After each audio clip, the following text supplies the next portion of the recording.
Why do 78% of Americans live paycheck to paycheck, while Jewish families, who make up just 2% of the population, control over 20% of America's wealth?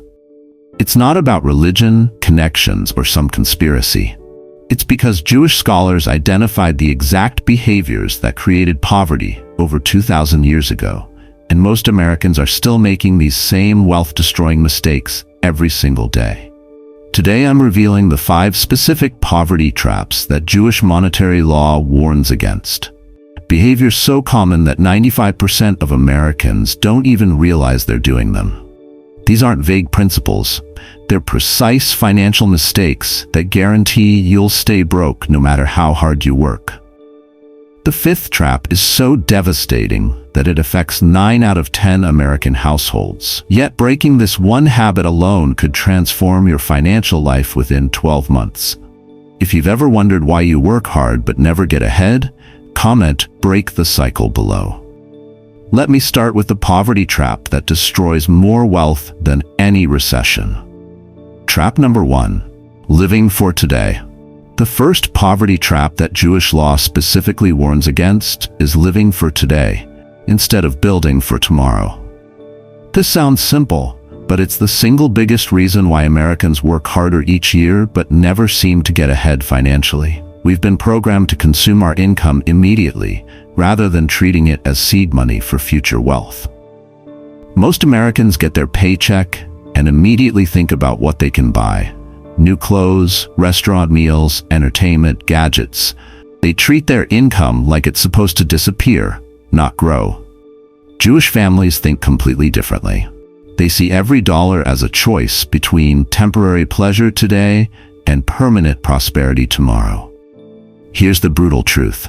Every dollar you spend on consumption today is a dollar that can never work for you again. But every dollar you invest today becomes multiple dollars working for you for decades. The choice between these 2 paths determines whether you build wealth or stay financially trapped forever. Let me tell you a story from the Talmud that reveals why this matters so much. 2 farmers lived side by side with identical land and identical harvests. The first farmer consumed his entire harvest each year, enjoying abundant food and even selling grain to buy luxuries. The second farmer consumed only what he needed and saved a portion of every harvest in storage. For several years, the first farmer mocked the second for living like a peasant, while he enjoyed the finest foods and clothes.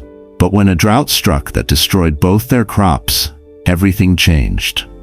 The first farmer, having no reserves, lost his land to creditors and became a laborer on other people's farms. The second farmer not only survived, but bought additional land at discount prices from desperate neighbors. The Talmud teaches that the first farmer suffered from what Jewish scholars call poverty consciousness, the inability to delay gratification for long-term benefit. This isn't about having less money, it's about thinking poor regardless of income level. Here's what you should do immediately. Before making any purchase over $50, wait 48 hours and ask yourself, will this improve my life in 5 years or just provide pleasure for 5 minutes? If it's just a temporary pleasure, invest that money instead of spending it. Start treating 20% of every dollar you earn as future wealth that cannot be touched for consumption. This money only gets invested in assets that grow over time. Index funds, real estate, business opportunities. The remaining 80% covers your living expenses. The wealthy understand something profound. Poverty isn't about how much you make, it's about how much you keep and grow. Every choice between spending and investing is a choice between poverty and prosperity. But consuming your income is just the beginning of the poverty trap cycle. Trap number 2, borrowing for consumption. The second poverty trap that Jewish law absolutely forbids is borrowing money to buy things that don't produce income. This is the financial death spiral that's destroyed more American families than every recession combined. When you borrow money for consumption, you're literally enslaving your future self to pay for today's temporary pleasures. Most Americans think debt is normal. Credit cards for purchases, car loans for vehicles, and personal loans for vacations. But Jewish monetary law draws a sharp distinction between good debt that buys income-producing assets and evil debt that finances consumption. The Hebrew concept of ribbit warns that paying interest on consumption is financial suicide. Here's what's really happening when you borrow for consumption. You're not just paying the purchase price, you're paying that price plus interest, often for years or decades. A $5,000 vacation financed on credit cards at 22% interest becomes $11,000 if you make minimum payments. You've literally worked twice as hard for the same temporary experience. There's a powerful story from ancient Jewish wisdom about a young man who wanted to impress his neighbors with fine clothes he couldn't afford. He borrowed money from a wealthy merchant, promising to repay with interest after harvest season. But when harvest came, the debt had grown larger than his crop could cover. The merchant offered to extend the loan for even higher interest. Year after year, the young man worked harder but fell deeper into bondage. Eventually, he lost his land and became a servant to the very merchant he'd borrowed from. The Talmud teaches that this man destroyed his life, not through laziness or bad luck, but through a single decision to borrow money for something that produced no income. This is exactly what's happening to millions of Americans today. They borrow for cars that depreciate, clothes that go out of style, electronics that become obsolete, and vacations that exist only in memory. Each purchase seems reasonable individually, but collectively they create a debt prison that becomes impossible to escape. Here's your actionable strategy. Immediately stop all borrowing for consumption. If you can't pay cash for something that doesn't produce income, you can't afford it. Cut up credit cards if necessary. Sell possessions to eliminate existing consumer debt as fast as possible. Calculate this wake-up call. Every $1,000 in consumer debt costs approximately $200 annually in interest payments. That's $200 per year that could be growing in investments instead of disappearing into bank profits. Jewish families understand that borrowed money should only buy assets that produce more money than they cost. Everything else is a trap that guarantees poverty. But debt is just one way Americans sabotage their financial future. Poverty trap. Number 3. Money ignorance. The third poverty trap that Jewish law warns against is remaining ignorant about how money actually works. This might be the most devastating trap because it affects smart, hardworking people who assume they can succeed financially without studying money the same way they'd study any other important skill. Most Americans spend 12 to 16 years in school, learning subjects they'll never use professionally, but receive zero education about the one thing that affects every aspect of their lives: money. They graduate knowing trigonometry but can't calculate compound interest. They can write essays about literature but don't understand the difference between assets and liabilities. Jewish culture approaches financial education completely differently. The Talmud contains hundreds of pages discussing money, investing, business ethics, and wealth preservation. Jewish children learn these principles from early childhood because their ancestors understood that financial knowledge isn't optional. It's a survival skill that determines whether families thrive or merely survive. There's a profound teaching from the Babylonian Talmud. Who is wise? One who learns from every person. Who is rich? One who learns how money multiplies itself.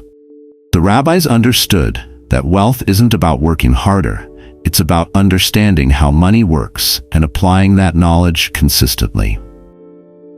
Medieval Jewish merchants became legendary for their prosperity, not because they had special advantages, but because they studied money like other people studied religion. They understood compound interest, currency fluctuations, risk management, and investment principles centuries before these became academic subjects. Compare this to modern America, where financial illiteracy is epidemic. According to studies, 66% of Americans can't pass a basic financial literacy test. They don't understand how credit scores work, can't calculate mortgage payments, and have no idea how their 401k investments actually function. This ignorance costs them hundreds of thousands of dollars over their lifetimes through poor financial decisions, missed opportunities, and predatory financial products they don't understand. Here's what you must do immediately. Commit to 1 hour of financial education weekly. Read books by authors like Robert Kiyosaki, Dave Ramsey, and Warren Buffett. Take online courses about investing and personal finance. Most importantly, learn to read financial statements, understand investment basics, and calculate the true cost of major purchases. Start tracking every expense for 30 days to understand where your money actually goes. Most people are shocked to discover they're spending $200 to $400 monthly on subscriptions, convenience food, and impulse purchases they don't even remember making. Linda worked as a successful marketing manager but felt stupid about money topics. She avoided learning about investing because it seemed too complicated. Finally, at age 35, she committed to reading one financial book monthly and taking a basic investing course. Within 6 months, she understood enough to start investing confidently. 5 years later, her investment portfolio has grown to over $150,000, and she makes better financial decisions daily because she understands how money works. The Jewish principle is simple but powerful. You cannot manage what you don't understand. Every day you remain financially illiterate is another day you're vulnerable to poverty traps that financial knowledge easily avoids. But ignorance about money is just one part of a larger problem. Trap number 4. Following the crowd. The fourth poverty trap that Jewish law warns against is following the financial advice of unsuccessful people. This sounds obvious, but 95% of Americans get their money advice from friends, family, and coworkers who are just as financially struggling as they are. You cannot get rich following broke people's advice. Most Americans treat financial advice like opinions. Everyone's input is equally valid regardless of their results. They'll ask their debt-laden brother-in-law about investing, take budgeting tips from friends who live paycheck to paycheck, and follow financial trends popular on social media without considering who's promoting them. Jewish tradition teaches something completely different. Only learn from people who have achieved what you want to achieve. The Talmud says, "Who is wise? One who learns from every person." But this doesn't mean learning everything from everyone. It means learning specific skills from people who've mastered those skills. There's a powerful story from Jewish history about this principle. During the 1800s, most European farmers followed traditional farming methods passed down through generations, resulting in poor harvests and poverty. Jewish agricultural communities studied successful farmers from other regions, adopted new techniques, and often achieved harvests 50% larger than their neighbors. The traditional farmers mocked these foreign methods and continued following advice from people whose results were identical to their own mediocre results. The Jewish farmers understood that success requires learning from success, not tradition. This principle applies perfectly to modern American financial culture. The majority of Americans are financially unsuccessful, living paycheck to paycheck, drowning in debt with minimal savings.